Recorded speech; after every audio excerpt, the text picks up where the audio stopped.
নমস্কার।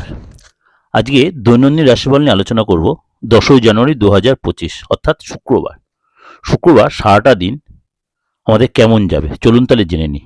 মীন রাশি, প্রেমের ব্যাপারে আজকে হয়তো সেন্টিমেন্টাল ইস্যু হতে পারে। চাকরির স্থানে উন্নতির সুযোগ আছে। বন্ধুদের কারণে আজ বিপদে পড়তে পারেন। আগুন থেকে বা ইলেকট্রিক শক থেকে সাবধান। আজকে তর্ক বিতর্ক এড়িয়ে চলাটাই ভালো। যদি ঠিকমতো তর্ক করতেন তাহলে সেখানে জয়লাভ করতে পারেন। সুতরাং সাবধানে এগোতে হবে। আর্থিক চাপ বাড়তে পারে। সংশয়ের জন্য আজকে অনেক করেও কিন্তু আপনার বদনাম জুটবে। মাথার যন্ত্রণা, মাইগ্রেন এগুলো কিন্তু বাড়বে। পিতামাতার চিকিৎসার জন্য যে খরচ বাড়বে। দাম্পত্য বিবাদ আজকে অনেকটাই হতে পারে, বি কেয়ারফুল। অসৎ কাজের জন্য আজ মনোকষ্ট। ব্যবসায় একটু পরিবর্তন দেখাইতে পারে। কর্মস্থানে উন্নতির সুযোগ আসতে পারে এবং নতুন কোনো লোকের, নতুন কোনো ক্লায়েন্ট, নতুন কোনো কাস্টমার আজকে আসতে পারে।